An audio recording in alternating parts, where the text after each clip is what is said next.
Hi, and welcome to Imagine with IlluminArt. My name is Tyler, and I'm going to be showing you how to paint, sketch, or color in a mural on your wall. In this video, we're not going to be painting our mural just yet. I do want to show you the background and thought process that goes behind before you put something on your wall. What are you thinking of painting or sketching or coloring? Well, first you think about your favorite colors. Think about your favorite things to do. Think about shapes you may like or places you like to go, because anything can be an inspiration to what you might put in your mural. If you have an idea of what you want to put on your wall but you just can't visualize it, you can search it up and get some ideas from online too. I knew that I wanted to paint one wall in my bedroom to create an accent wall to match the theme. I wanted my mural to be purple, but I didn't want it to be the same shade, so I decided to do a monochromatic scale.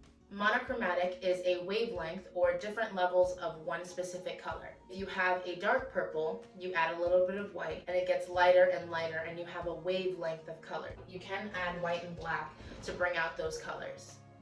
While I was thinking about what to put on my wall, I stumbled upon a sketch that I made my senior year of high school. My best friend had just moved away, so I was kind of alone and bored. I sketched it out, just kind of thinking about her. A problem that I have is I don't know how to handle my emotions, especially in high school. So every time I felt anxious or upset or like a bunch of people were watching me, I would color or I would sketch. I just went for it. I didn't even think, and that's what art is. You don't think, you just do whatever you're feeling, you put it on the paper or you put it on your wall. Because of that, this sketch does have a lot of meaning to me, and I do think that if you're gonna put something on your wall, it does have to have a lot of meaning behind it. It is much better if you are connected to your piece, because it's something you're gonna put a lot of passion and effort and love into. Art is a great way for you to let out your emotions, especially during this time where you feel possibly alone because you're not around your friends, or maybe you have siblings that don't support you as much, or maybe you're an only child like me. Art is just a perfect way for you to let out that anxiety and anger and depression you may be feeling. Though this mandala did not have as much cultural meaning behind it, I still wanted to explain the meaning behind a mandala. A mandala is a geometric figure representing the universe in Hindu and Buddhist symbolism. The circular design represents how life is never ending. In Tibetan cultures, a community can circle the town or village in a trail of rice. In this process, they also place sacred objects in certain corners of the village, representing a life-sized version of a drawing, the mandala. Now, these items are not 100% necessary. I will provide different ways and different things that you can use to paint or sketch or color in your mural. You don't necessarily need all of these things. Wall primer. Wall primer ensures that your paint sticks to your wall and keeps a nice finish, and it lasts a long time. If you already have paint on your wall, it is not necessary to use wall primer. Wall paint. Wall paint, I'm pretty sure during this time you can get it because Home Depot and Lowe's are open. You can get these little tester jars. These are about $3 to $4, and they will mix a sample color for you. I still have a lot of paint in here, and I am almost done with my mural. If you have acrylic paint or any paint you have access to will be completely fine. I just know that wall paint will last a little longer than any other specific crafts paint. If you don't have access to wall paint or to any paint whatsoever, it is totally fine. You can sketch your mural on your wall, and if your wall paint is a specific color that doesn't let the pencil show through, you can also use a black Sharpie, paint markers. Anything that you have access to would be fine to use on your wall. If you are using paint, you will need paintbrushes, so I prefer to use a synthetic based paintbrush, but whatever paintbrush you have access to is perfectly okay. A palette. A palette is just a nice plate to keep all your paints on. If you do end up getting these jars, I just take the paint straight out of them with the paintbrush, and I tighten this one too tight. Anyway, you don't necessarily need a palette, but it is nice to have one if you are using acrylic paints. You can get a paper plate, a plastic plate, a paper towel, anything you have, and you can lay out the paint onto that as well. A paint roller is 100% optional. If you are using a wall primer, you will need the paint roller to put your wall primer on the wall.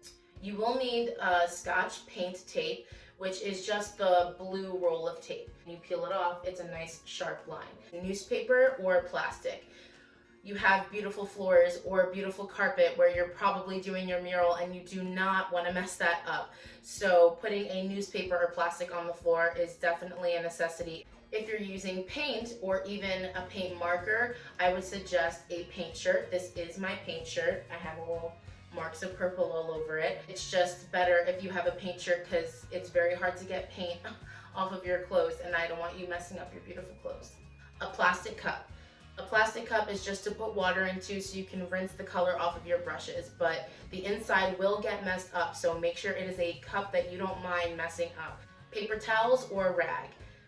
I know during this time paper towels are limited, so I would suggest not using paper towels, but maybe an old rag or an old t-shirt that you may have, so you can wipe off the paint from the brushes.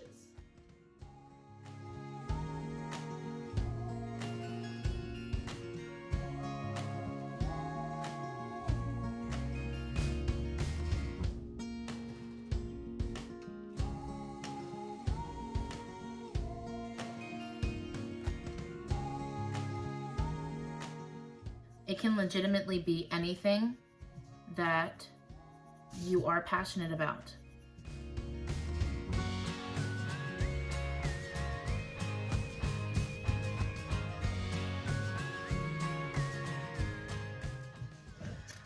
While you're sketching, I do like to do lines like this so it comes out cleaner. Just like if I were to do a circle, it doesn't come out as perfect if I go straight into a line, but I can sketch a perfect circle because you are taking it a little bit at a time to get it to where you want it to be, like that.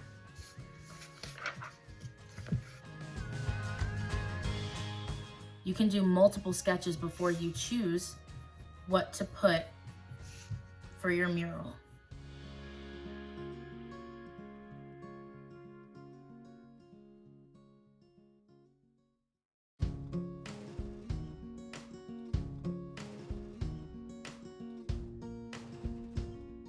You definitely don't want any negative energy on your wall, and by that, by negative energy, I mean empty space. So right here, what I have in my mural, if I left it just like that on my wall, there would be a lot of negative space. But because my mural is going to take up most of my wall, it draws attention to the center of the wall. If you see a spot in your sketch on your wall that you think is negative space, continue adding things.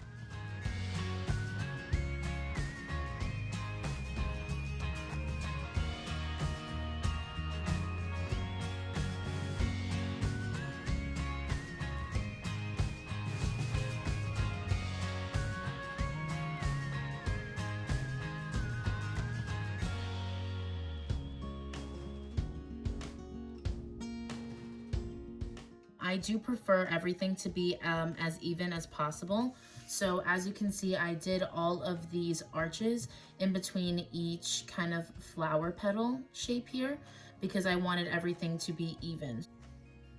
It is good to be consistent if you are doing a shape-based mural. While I was sketching this part onto my wall, I did notice that I didn't like the negative space that I had inside of it. It left it very empty since these petals, I was leaving them blank.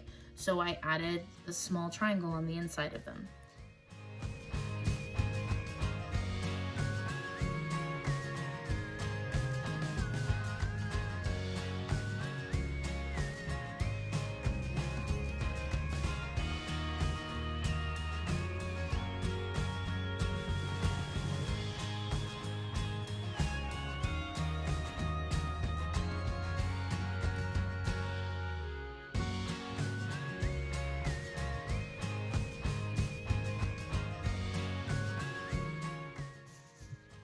that is my finished product. While you have this sketch, between now and the next video, think about the color scheme that you might want to have. Okay, thank you so much for watching my part 1 on how to make a mural. Please support our Instagram, our Facebook, and our TikTok. Thank you so much for tuning in, and check out the other videos that we have on this YouTube channel. Like them, subscribe, and please tell your friends about our channel. Thank you so much for watching. Bye.